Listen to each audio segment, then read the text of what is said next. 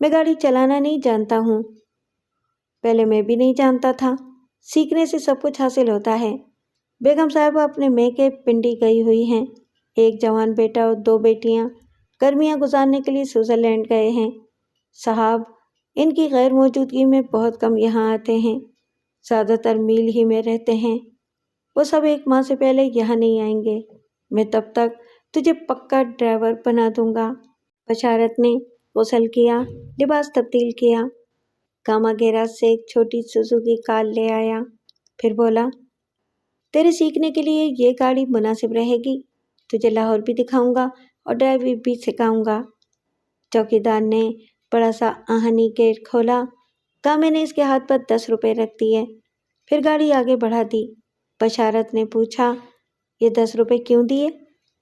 رشوت ہے، جب تک تو گاڑی چلانا نہیں سیکھے گا تب تک اسے روز 10 روپے دوں گا۔ بیچاری کی تنخواہ 900 روپے ہے، 6 بچے ہیں اور ایک بیمار بیوی ہے۔ میری طرف سے یہ مدد ملتی رہے گی تو یہ کبھی مالک کو نہیں بتائے گا کہ میں گیراج سے روز گاڑی نکال کر لے جایا کرتا تھا۔ کیا یہاں جتنے نوکر ہیں وہ ایک دوسرے کی چغلی کھاتے ہیں؟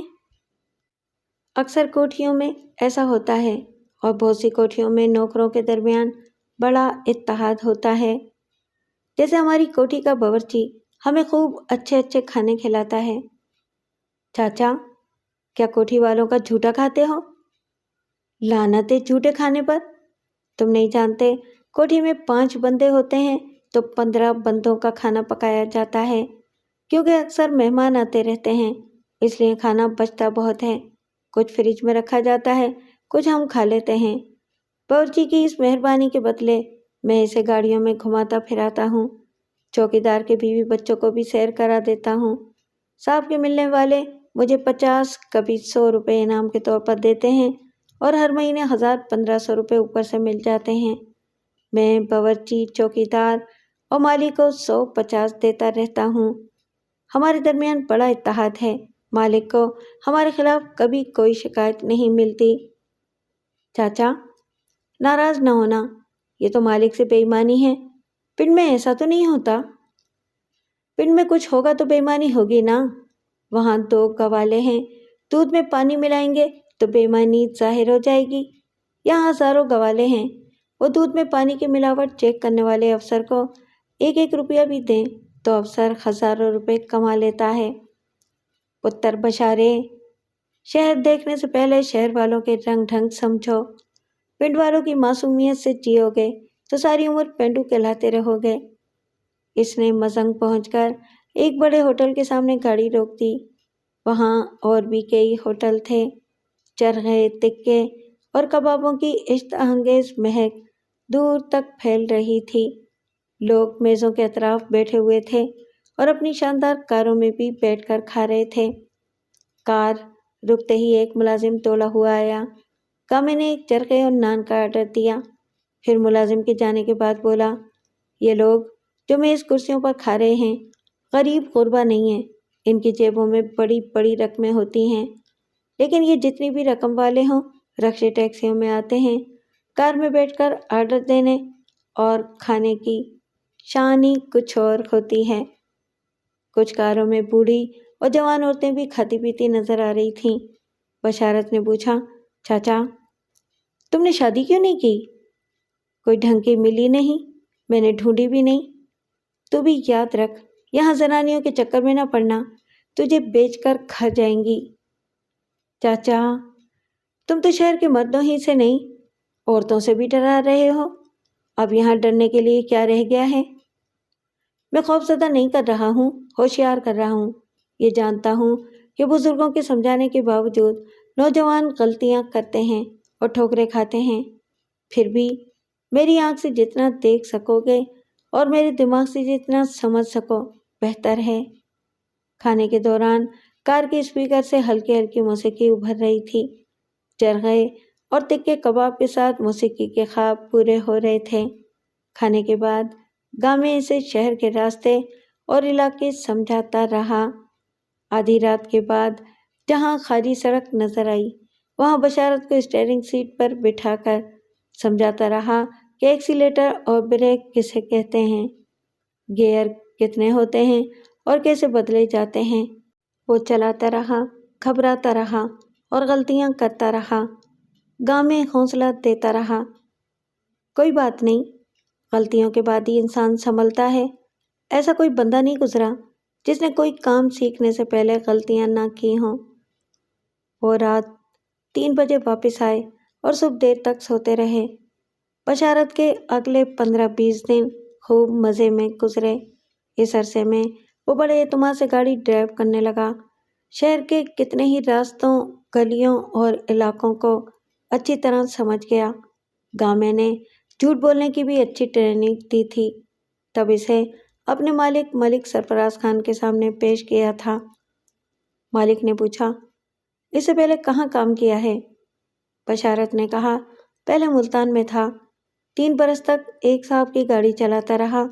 پھر گاؤں میں چاچا نے مجھے لاہور آنے کے لیے کہا تو آپ کی خدمت میں حاضر ہو گیا ہوں۔ مجھے انارکلی تک لے چلو، میں دیکھوں گا تم کام کے آدمی ہو یا نہیں۔ اس نے پہلی بار ملک کو کار میں بٹھا کر گاڑی چلائی۔ گامے نے اچھی طرح سکھا دیا تھا کہ کس طرح کار کا دروازہ کھولنا اور آرام سے بند کرنا چاہیے، اور ڈرائیونگ کے دوران بت کی طرح خاموش رہنا چاہیے۔ جب کوئی بات پوچھی جائے تو اس کا مختصر جواب دینا چاہیے۔ اس نے تمام ہدایات پر عمل کیا اور واپسی میں پاس ہو گیا۔ مالک نے گامے سے کہا، اسے بیگم اور بچوں کی گاڑیوں کے لیے رکھ لو، بچے اگلے ہفتے واپس آ رہے ہیں۔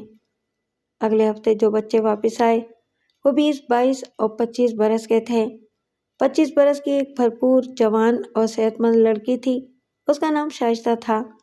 بشارت کو اس میں کہیں سے بھی شائستگی نظر نہیں آئی، چونکہ سیدھی یورپ سے آ رہی تھی اس لیے جینز اور شرٹ پہنے ہوئے تھی۔ دوسری 22 برس کی لڑکی کا نام شازیہ تھا، وہ بھی دوپٹے سے بے نیاز تھی لیکن ڈھیلا ڈھالا لباس پہنے ہوئے تھی۔ تیسرا 20 برس کا لڑکا زبیر تھا، اگرچہ بیٹا تھا لیکن رفتار و گفتار سے بیٹی لگ رہا تھا۔ اس نے بشارت کو دیکھ کر گامے سے پوچھا، ہائے گامے، یہ نیا بندہ کہاں سے پکڑ کر لائے ہو؟ گامے نے کہا، بابا صاحب یہ میرا بھتیجا ہے، نمبر 1 ڈرائیور ہے۔ شائستہ نے ناگواری سے کہا، ہوگا، میں نئے بندے کا رسک نہیں لیتی، گامے تم میری کار ڈرائیو کرو۔ وہ ایک کار میں جا کر بیٹھ گئی۔ بشارت نے دوسری کار کا دروازہ شازیہ اور زبیر کے لیے کھولا۔ وہ دونوں پچھلی سیٹ پر بیٹھ گئے۔ سامان ڈکی میں رکھا جا چکا تھا۔ بشارت نے اسٹیئرنگ سنبھالا اور پھر ایئرپورٹ کے پارکنگ ایریے سے ڈرائیو کرتے ہوئے جانے لگا۔ زبیر نے کہا، ہائے باجی، یہ آپ ہی کتنی مغرور ہیں، پاپا کی کار میں اکیلی بیٹھ کر چلی گئیں، جیسے پاپا انہیں کے ہیں، ہمارے نہیں ہیں۔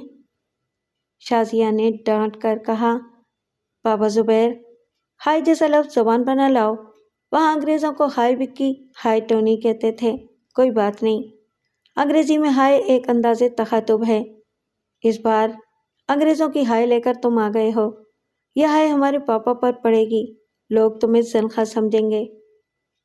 تم مجھے ڈانٹتی کیوں ہو، اور وہ جو تم اپنے بوائے فرینڈ کو ہائی فاروق کہتی ہو؟ شازیہ نے چونک کر بشارت کو دیکھا۔ وہ بت کی طرح خاموش تھا، جیسے گونگا بہرا ہو۔ پھر وہ انگریزی میں بولی، shut up, you nonsense, you should not behave your sister like that, do you think that man is deaf and dumb? پھر وہ بشارت سے بولی، یو، تمہارا نام کیا ہے؟ بشارت، پورا نام بشارت علی۔ تعلیم کتنی ہے؟ 10 جماعتیں پاس کر چکا ہوں۔ شازیہ نے گھور کر بھائی کو دیکھا، پھر انگریزی میں کہا، کل سے تم پاپا کے ساتھ مل میں رہو گے، وہی تمہیں مینرز سکھائیں گے۔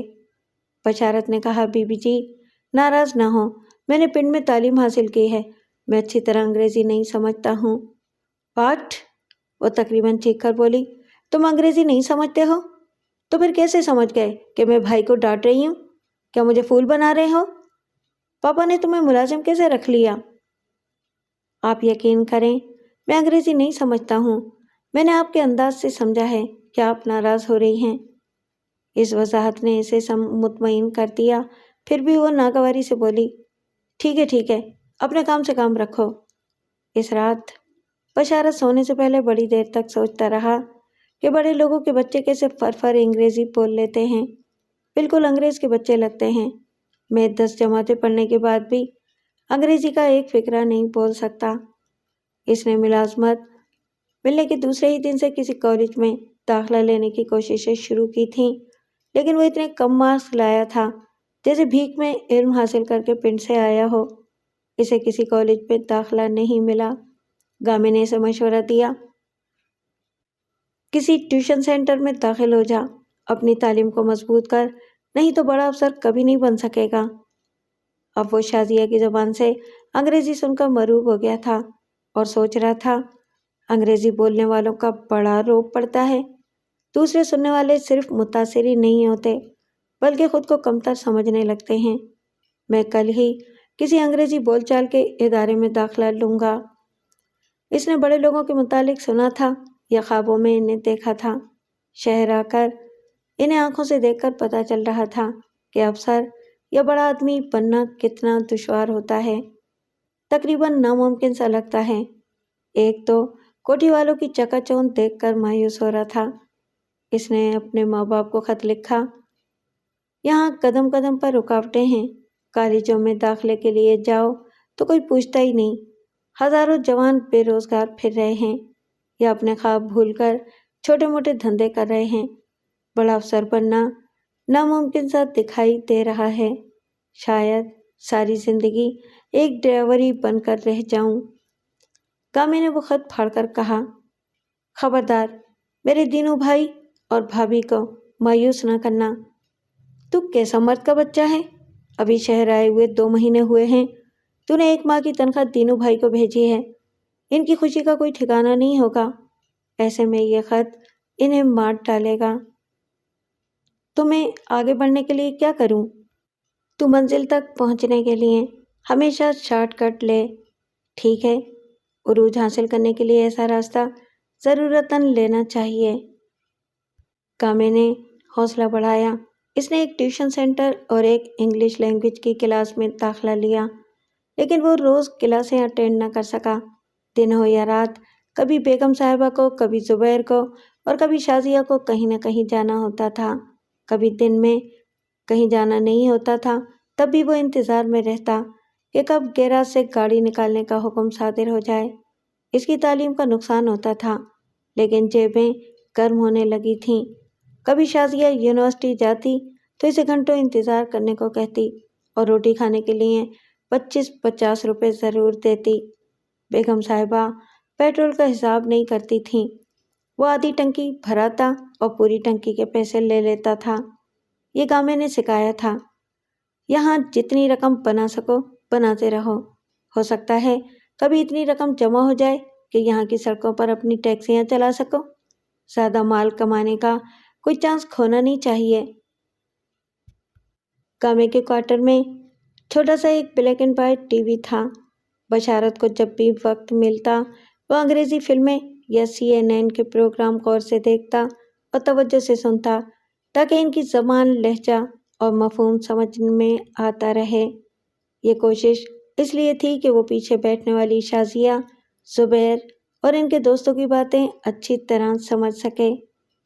3 ماہ کی مسلسل کوششوں سے وہ بڑی حد تک ان کی باتیں سمجھنے لگا۔ ایک روز وہ گیراج سے کار نکال کر پورش میں لایا۔ شازیہ یونیورسٹی جانے والی تھی، اس سے پہلے ہی شائستہ آ کر پچھلی سیٹ پر بیٹھ گئی، پھر بولی، چلو۔ وہ ہچکچاتے ہوئے بولا، جی چلتا ہوں، لیکن وہ چھوٹی بی بی؟ وہ ڈپٹ کر بولی، shut up, carry on my orders. وہ خاموشی سے کار اسٹارٹ کر کے ڈرائیو کرتا ہوا احاطے سے باہر آیا، پھر بولا، کہاں چلوں؟ جہنم میں۔ مگر میں تو راستہ جانتا نہیں ہوں۔ واٹ نان سینس، کیا راستہ جانتے تو مجھے جہنم میں لے جاتے؟ میں نے صرف اتنا کہا ہے کہ جہاں آپ کو جانا ہے وہ راستہ میں نہیں جانتا۔ اچھا، زیادہ نہ بولو، ماڈل ٹاؤن چلو۔ پھر وہ موبائل ٹیلی فون کے ذریعے نمبر ملانے لگی اور اس کے بعد بولی، ہیلو کون؟ دوسری طرف سے کسی نے کچھ کہا۔ وہ چونک کر بولی، ہائے فاروق، کیا کر رہے ہو؟ فاروق کا نام سن کر بشارت کے کان کھڑے ہو گئے۔ وہ کئی بار شازیہ کو فاروق کے ساتھ کار میں بٹھا کر یونیورسٹی سے کسی پارک یا دوسری تفریح گاہوں میں لے جاتا رہا تھا۔ شائستہ فون پر کہہ رہی تھی، میں راستے میں ہوں، تم تیار رہو، ہم پل جائیں گے۔ آئی لو سوئمنگ، پھر سوئمنگ کے بعد لنچ کریں گے۔ اوکے، میں آ رہی ہوں۔ اس نے فون آف کر دیا۔ بشارت نے اس کے بتائے ہوئے پتے پر ایک معمولی سی کوٹھی کے سامنے کار روک دی اور ہارن بجایا۔ 1 منٹ کے اندر ہی فاروق باہر آیا، پھر بشارت کو دیکھ کر ٹھٹک گیا۔ شائستہ نے دروازہ کھولتے ہوئے انگریزی میں کہا، او کم آن، یہ ایک معمولی نوکر ہے، شازیہ سے ہماری بات کہنے کی جرات نہیں کرے گا۔ فاروق پچھلی سیٹ پر آ کر بیٹھ گیا۔ بشارت نے پوچھا، کہاں چلوں؟ شائستہ نے پوچھا، کیا تم نے سنا نہیں تھا؟ میں نے فون پر فاروق کو کہاں جانے کے لیے انوائٹ کیا تھا؟ آپ انگریزی بول رہی تھیں، یہ زبان میری سمجھ میں نہیں آتی ہے، وہ مطمئن ہو کر بولی۔ ٹھیک ہے، پل چلو۔ اس نے کار آگے بڑھا دی۔ شائستہ نے کہا، فاروق تم کچھ نروس ہو؟ وہ مسکرا کر بولا، نہیں، بھلا نروس ہونے کی کیا بات ہے؟ تو خاموش کیوں ہو؟ تیسرے کی موجودگی میں کیا بول سکتا ہوں؟ تم سن چکے ہو کہ یہ گدھا انگریزی نہیں سمجھتا ہے۔ ہاں وہ تو ٹھیک ہے، میں نے شازیہ سے کہا ہے کہ وہ اپنے پاپا سے ہماری شادی کی بات کرے۔ تم سے بھی یہی کہتا ہوں، دونوں میں سے جو پہلے بات طے کر لے گی میں اسی سے شادی کر لوں گا۔ میرے سامنے شازیہ کی نہیں چلے گی، میں بڑی ہوں، پہلے میری شادی ہوگی اور تم سے ہی ہوگی، اور جب تک نہیں ہوگی میں دونوں کے درمیان لٹکتا رہوں گا۔ تمہیں پریشانی کیا ہے؟ یہ ہے کہ وہ کبھی میرے سوٹ سلواتی ہے، کبھی جیب میں 1000-2000 رکھ دیتی ہے۔ تم سے بات پکی ہوگی تو مجھے اس کے سامنے شرمندگی ہوگی۔ شرمندگی کوئی نہیں ہوگی، تم حساب جوڑ کر رکھو، اس نے آج تک تم پر کیا خرچ کیا ہے، اسے سود سمیت لوٹا دینا۔ اس نے پارک کانٹیننٹل کے احاطے میں کار روک دی، اتر کر شائستہ کے لیے دروازہ کھولا۔ وہ پرس میں سے 100 کا نوٹ نکال کر اسے دیتے ہوئے بولی، جب تک میں نہ کہوں کوٹھی کی طرف نہ جانا، صرف 15 منٹ کے لیے روٹی کھانے جا سکتے ہو۔ وہ فاروق کے ساتھ اندر چلی گئی۔ بشارت آنکھیں پھاڑ پھاڑ کر سب کچھ دیکھ رہا تھا اور سوچ رہا تھا، کیسے کیسے تماشے دیکھنے میں آتے ہیں، آخر اس فاروق میں ایسی کیا بات ہے کہ دونوں بہنوں میں رسہ کشی ہو رہی ہے۔ میں 6 فٹ کا باڈی بلڈر ہوں، مجھے تو یہ دونوں ایسے دیکھتی ہیں جیسے کچرے کو دیکھ رہی ہوں، صرف اس لیے کہ میں ڈرائیور ہوں، تنخواہ پانے والا نوکر ہوں۔ معاشی مسائل نے ہم جیسے جوانوں کو 2 کوڑی کا بنا دیا ہے۔ معاشی مسئلہ تو فاروق کے ساتھ بھی تھا، لیکن جو چالاک ہوتے ہیں بلکہ مکار ہوتے ہیں، وہ بے روزگاری اور محتاجی کا حل ڈھونڈ لیتے ہیں، مختلف اوقات میں مختلف امیرزادیوں سے فلرٹ کرتے ہیں اور ان سے جیب خرچ اور ماہانہ اخراجات وصول کرتے رہتے ہیں۔ وہ اس طرح دیکھتے ہی دیکھتے ایک دم سے گھبرا گیا۔ تقریباً 4 ماہ بعد پھر اسی طرح آنکھوں کے سامنے اندھیرا چھا گیا تھا، روشنی بجھ گئی تھی، کچھ نظر نہیں آ رہا تھا۔ وہ کار کو ٹٹولتے ہوئے اسٹیئرنگ سیٹ پر آ کر بیٹھ گیا۔ اسے کلام پاک کی جو آیتیں یاد تھیں انہیں جلدی جلدی پڑھنے لگا، گڑ گڑا کر دعائیں مانگنے لگا، یا اللہ مجھ سے جو گناہ ہوئے ہیں ان کی معافی دے دے، میں بھولی بھالی پینوں کو برباد کر کے آیا ہوں، اس کی اتنی بڑی سزا نہ دے، بینائی ملے گی تو میں پنڈ جا کر اس سے شادی کر لوں گا، یہاں جھوٹ نہیں بولوں گا، پیٹرول چوری نہیں کروں گا۔ یہ اندیشہ تھا کہ شائستہ ابھی واپس آئے گی اور اس کے اندھوپن کو دیکھے گی تو کیا ہوگا، یہی کہ ہمدردی کرے گی تو زیادہ سے زیادہ اسپتال پہنچا دے گی، لیکن ملازمت چلی جائے گی، دعا قبول ہوگی، اور بینائی پھر واپس آئے گی تو بھی ملازمت واپس نہیں ملے گی۔ جو اچانک ہی اندھا ہو جاتا ہو، اسے گاڑی چلانے کی ذمہ داری کوئی احمق بھی نہیں دے گا۔ ہوٹل کے ملازم نے آ کر کہا، مسٹر، گاڑی پارکنگ میں لے جاؤ، پیچھے آنے والی گاڑی کو جگہ دو۔ اس نے ملازم کی طرف سر نہیں اٹھایا، اٹھاتا تو وہ نظر نہ آتا۔ اس نے پریشان ہو کر کہا، یار میری طبیعت اچانک خراب ہو گئی ہے، میں گاڑی نہیں چلا سکوں گا، خدا کے لیے کسی بندے سے کہو وہ یہ گاڑی کو پارکنگ میں پہنچا دے۔ ملازم کسی کو پکڑ لایا، بشارت سے بولا، ادھر ہو جاؤ، یہ باؤ تمہاری گاڑی وہاں پہنچا دے گا۔ وہ ایک طرف ہٹ گیا۔ کسی شخص نے اسٹیئرنگ سیٹ پر آ کر گاڑی اسٹارٹ کی، پھر اسے ڈرائیو کرتا ہوا کہیں لے جا کر روک دی۔ پارکنگ ایریا میں ہی رکا گیا ہوگا، وہ تو دیکھنے سے معذور تھا۔ اجنبی نے پوچھا، تمہیں کیا تکلیف ہے؟ کسی قریبی ڈاکٹر کے پاس لے چلوں؟ تمہارا شکریہ، ابھی طبیعت سنبھل جائے گی۔ اپنی مالکن کو کوٹھی پہنچا کر ڈاکٹر کے پاس جاؤں گا۔ میں ادھر سامنے والی بوتیک شاپ میں سیلز مین ہوں، اگر پریشانی ہو تو مجھے آواز دینا۔ میرا نام امجد حسین ہے۔ امجد بھائی، تمہارا بے حد شکریہ، ضرورت ہوئی تو ضرور بلاؤں گا۔ بشارت نے دروازہ کھولنے اور اجنبی کے باہر جانے کی آہٹیں سنی، پھر دروازہ بند ہونے کی آواز سنائی تھی۔ جب یقین ہو گیا کہ کار میں اکیلا ہے تو زیر لب کہنے لگا، جل جلالہ و جل شانہ، میرے مالک، تو بڑا جلال والا ہے، تو بڑی شان والا ہے، میری بینائی دے دینا تیرے لیے معمولی سی بات ہے۔ میں اپنی غلطی مانتا ہوں، 6 برس ہو گئے میں نے کلام پاک کو ہاتھ نہیں لگایا، ایک سپارہ نہیں پڑھا۔ اب تاریکی میں عقل آ رہی ہے کہ ہم تیری دی ہوئی بینائی سے کلام پاک کی مقدس آیتوں کو کیوں نہیں دیکھتے اور آنکھوں سے لگا کر کیوں نہیں چومتے؟ ابھی بینائی واپس آ جائے تو میں کوارٹر میں جا کر غسل کروں گا اور کلام پاک کی تلاوت کروں گا۔ انسان کی عجیب فطرت ہے، وہ دوسرے انسان کے ہوتے ہوئے احسان کو بھولے بھٹکے یاد کر لیتا ہے، لیکن اللہ تعالیٰ کے احسانات کو دنیا داری میں یکسر بھول جاتا ہے۔ مصائب کے وقت بھی ماں باپ، بھائی اور دوست کو پکارتا ہے، ان سے مدد مانگتا ہے، لیکن کوئی ایسی مصیبت نازل ہو جائے جو خدا کی قدرت سے ہی دور ہو سکتی ہو، تب خدا یاد آتا ہے۔ وہ نہایت عاجزی سے گڑ گڑا رہا تھا، وعدے کر رہا تھا کہ آئندہ ایک نیک اور عبادت گزار بندہ بن کر رہے گا۔ اس نے دعائیں مانگتے ہوئے ایک ذرا سی آنکھ کھولی تو کچھ نظر آنے لگا۔ خوشی سے دل کی دھڑکن بڑھ گئی، ٹھنڈی ہوا کا جھونکا سا آیا۔ اس نے پوری طرح آنکھیں کھول کر دیکھا، کار کے اندر اور باہر دنیا اپنی پوری آب و تاب کے ساتھ دکھائی دے رہی تھی۔ سب کچھ نظر آتا ہو تو کبھی یہ خیال نہیں آتا کہ یہ دنیا بجھ بھی سکتی ہے۔ وہ تھوڑی دیر پہلے زندہ تھا مگر جیسے قبر کی تاریکی میں تھا۔ نہ جانے نابینا لوگ کس طرح قبر کی سی تاریکیوں میں زندگی گزار دیتے ہیں اور بڑے حوصلوں سے جیتے ہیں۔ وہ تو ذرا سی دیر میں ہی گھبرا گیا تھا۔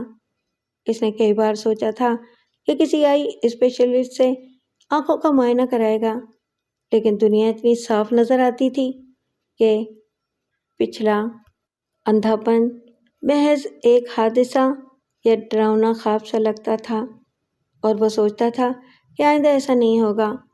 ہر گزری ہوئی مصیبت لوٹ کر آنے والی نہیں ہوتی، مگر کسی دن لوٹ بھی آتی ہے۔ لاہور آنے کے بعد یہ مصیبت واپس آئی تھی۔ اب وہ سنجیدگی سے سوچ رہا تھا کہ کسی ڈاکٹر سے رجوع نہ کیا تو کسی دن یہ اندھاپن مستقل ہو جائے گا۔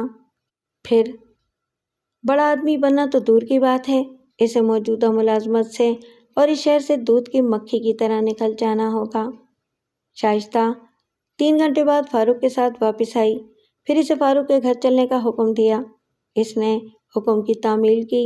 فاروق کو اتار کر شائستہ نے کہا، کوٹھی چلو۔ اس نے گاڑی موڑ لی۔ شائستہ نے اس سے پوچھا، تم نے کیا دیکھا؟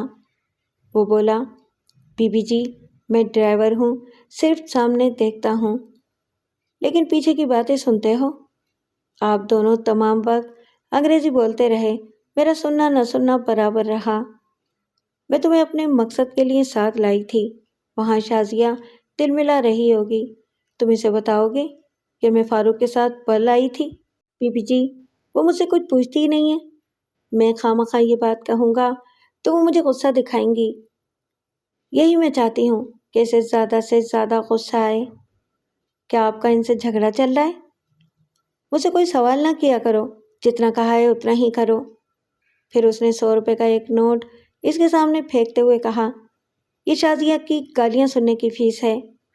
کار کوٹھی کے احاطے میں داخل ہوئی، پھر پورچ میں آ کر رک گئی۔ اس نے اتر کر پچھلی سیٹ کا دروازہ کھولا۔ شائستہ ایک شانے بے نیازی سے باہر نکلی، برآمدے کی سیڑھیاں چڑھ کر کوٹھی کے اندر پہنچی۔ ڈرائنگ روم میں ماں سے سامنا ہوا۔ ماں نے پوچھا، چھوٹی بہن کی کال لے جا کر تمہارا کلیجہ ٹھنڈا ہو گیا؟ وہ بولی، مجھے سوئمنگ کے لیے پل جانا ضروری تھا۔ اس سے زیادہ ضروری یونیورسٹی ہے۔ وہ کبھی پڑھائی کا ناغہ نہیں کرتی ہے۔ پڑھائی کا نہیں، بوائے فرینڈ سے ملنے کا ناغہ نہیں کرتی ہے۔ بکواس مت کرو۔ تم اسے بدنام کر کے یا اس کی کوئی چیز چھین کے یا اسے کوئی نقصان پہنچا کر خوش ہوتی ہو۔ تم ایب نارمل ہو۔ میں تمہیں علاج کے لیے کسی ماہر نفسیات کے پاس لے جاؤں گی۔ میں بالکل نارمل ہوں اور مجھے کسی ڈاکٹر کی ضرورت نہیں ہے۔ وہ تیزی سے چلتی ہوئی ڈرائنگ روم سے نکل کر کوریڈور میں آئی، پھر اپنی خوابگاہ میں پہنچی۔ وہاں شازیہ بیٹھی ہوئی تھی۔ شائستہ اسے دیکھ کر ٹھٹک گئی، پھر چیخ کر بولی، میری اجازت کے بغیر میرے بیڈ روم میں کیوں آئی ہو؟ جہاں میں زبردستی پہنچ جاتی ہوں وہاں پہنچنے کی اجازت حاصل نہیں کرتی۔ تمہیں یہ بتانے آئی ہوں کہ فاروق سے مجھے کبھی دلچسپی نہیں رہی۔ میں نے ایک آدھ بار اس کے ساتھ کینٹین میں چائے پی لی تو وہ بڑی بڑی ڈینگیں مارنے لگا ہے۔ تم جھوٹ بولتی ہو، فاروق کو بڑی بڑی رقمیں دیتی ہو۔ میں تمہاری طرح پاگل نہیں ہوں کہ کسی لالچی شخص سے محبت کروں۔ میں ایک ایسے غریب نوجوان سے محبت کرتی ہوں جو بہت ہینڈسم ہے، قداور اور باڈی بلڈر ہے، فاروق کی طرح چوہا نہیں ہے۔ شائستہ اسے گھور کر دیکھتے ہوئے بولی، کون ہے وہ؟ وہ ہے جسے تم کبھی مجھ سے چھین نہیں سکو گی۔ مجھ سے مقابلہ کرنے اور میری کوئی اہم چیز چھین لینے کے لیے تمہارے دماغ میں جو کیڑا کاٹتا رہتا ہے نا، وہ آئندہ بھی کاٹتا ہی رہے گا۔ تم حسد کی آگ میں چلتی رہو گی لیکن میرے اس محبوب کو کبھی چھین نہیں سکو گی۔ وہ اٹھ کر جانے لگی۔ شائستہ نے کہا، میرے سامنے تمہاری اوقات ہی کیا ہے؟ میں معلوم کر کے ہی رہوں گی کہ وہ کمبخت کون ہے۔ شازیہ مسکراتے ہوئے کوریڈور میں آئی، پھر ایک ملازم سے بولی، بشارت سے کہو گاڑی نکالے، میں باہر جاؤں گی۔ شائستہ دروازے کے پاس کھڑی سن رہی تھی اور سوچ رہی تھی، گھر کے ڈرائیور سے کوئی راز چھپا نہیں رہتا۔ بشارت ضرور جانتا ہوگا کہ یہ شازیہ کس سے چھپ کر ملتی ہے۔ بشارت کوارٹر میں آ کر غسل کر رہا تھا۔ ارادہ تھا کہ اللہ تعالیٰ سے کیا ہوا وعدہ پورا کرے گا، نماز کے بعد ایک سپارہ پڑھے گا، لیکن بندوں کی تابع داری فرصت نہیں دیتی۔ کوٹھی سے بلاوا آ گیا کہ شازیہ بی بی باہر جائیں گی، گاڑی نکالو۔ اس نے جلدی سے بدن خشک کیا، لباس پہنا، پھر گاڑی لا کر پورچ میں کھڑی کر دی۔ وہ کوٹھی سے نکل کر آئی اور پچھلی سیٹ پر بیٹھ گئی۔ اس نے گاڑی اسٹارٹ کر کے آگے بڑھائی اور پھر احاطے سے نکلنے کے بعد پوچھا، کہاں چلوں؟ وہ بھڑک کر بولی، جہنم میں۔ لیکن مجھے تو راستہ نہیں معلوم ہے۔ واٹ؟